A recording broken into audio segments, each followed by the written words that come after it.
Hi viewers, welcome to Sri Akshaya's kitchen. இன்றைக்கி நம்ம கிச்சனில் ஒரு ஸ்வீட் ரெசிபி தான் பார்க்க போகிறோம். வாங்க எப்படி செய்யலாங்கிறத பார்க்கலாம். அதுக்கு 1 டம்ளர் கடலை மாவு எடுத்துக்கிறேன். அதை லோ ஃப்ளேமில் வச்சு அதோட பச்சை வாசனைலாம் போகிற அளவுக்கு நல்லா பொறுமையாக வறுத்து எடுத்துக்கிறேன். ஹை ஃப்ளேமில் வச்சிடாதீங்க, அது சீக்கிரமாகவே கரிஞ்சு போயிடும். ஸோ லோ ஃப்ளேமில் வச்சு நல்லா வறுத்து எடுத்துக்கோங்க. அப்புறமா இதுக்கு 1 டம்ளர் முந்திரி பருப்பு தேவைப்படும்.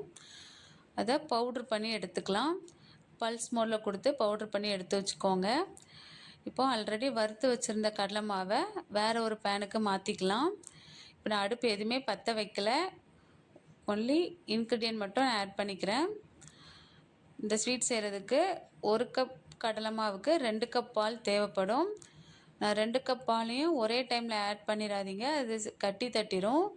ஃபஸ்ட்டு 1 டம்ளர் பாலையே கொஞ்சம் கொஞ்சமாக ஆட் பண்ணி கட்டிகள் எதுவும் இல்லாத அளவுக்கு நல்லா கலந்து எடுத்துக்கோங்க. நல்லா ஸ்மூத் பேஸ்ட் ஆனதுக்கப்புறம் இன்னொரு டம்ளர் பாலையும் நம்ம இதில் ஆட் பண்ணிக்கலாம். ஆட் பண்ணிவிட்டு ஒரு தடவை கலந்து விட்டுக்கோங்க. அப்புறமா அந்த ஸ்வீட்டுக்கு 2 டம்ளர் சுகர் தேவைப்படும். 1 டம்ளர் கடலை மாவு, 1 டம்ளர் முந்திரி பருப்பு, 2 டம்ளர் பால், 2 டம்ளர் சுகர், 1 டம்ளர் நெய். இதுதான் இதோட அளவுகள். நம்ம எந்த கப்பில் கடலை மாவு எடுக்கிறோமோ அதே கப்பில் தான் மற்ற எல்லா பொருட்களும் எடுத்துக்கணும். இப்போ ஆல்ரெடி பவுட்ரு பண்ணி வச்சுருக்கோம் இல்லையா, அந்த முந்திரி பருப்பு அந்த பவுடரை இதோட ஆட் பண்ணிவிட்டு இதுக்கப்புறம் தான் நான் அடுப்பே பற்ற வைக்க போகிறேன். இதுக்கு முன்னாடி வரைக்கும் அடுப்பு ஆனில் இருக்காது.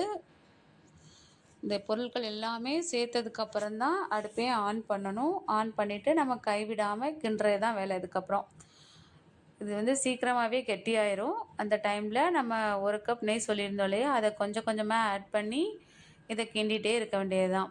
எப்போ இந்த பேனில் ஒட்டாமல் நல்லா சுருண்டு வருதோ அதுதான் இதோட பக்குவம். அந்த ஸ்டேஜில் நம்ம அடுப்பை ஆஃப் பண்ணிடலாம். இந்த ஸ்வீட்ஸ் ரொம்ப சீக்கிரமாகவே 10 to 15 மினிட்ஸ்க்குள்ளேயே இதை செஞ்சிடலாம். டேஸ்ட்டும் பார்த்திங்கன்னா ரொம்ப நல்லாயிருக்கும். நீங்களும் இதை ஒரு தடவை ட்ரை பண்ணி பாருங்கள்.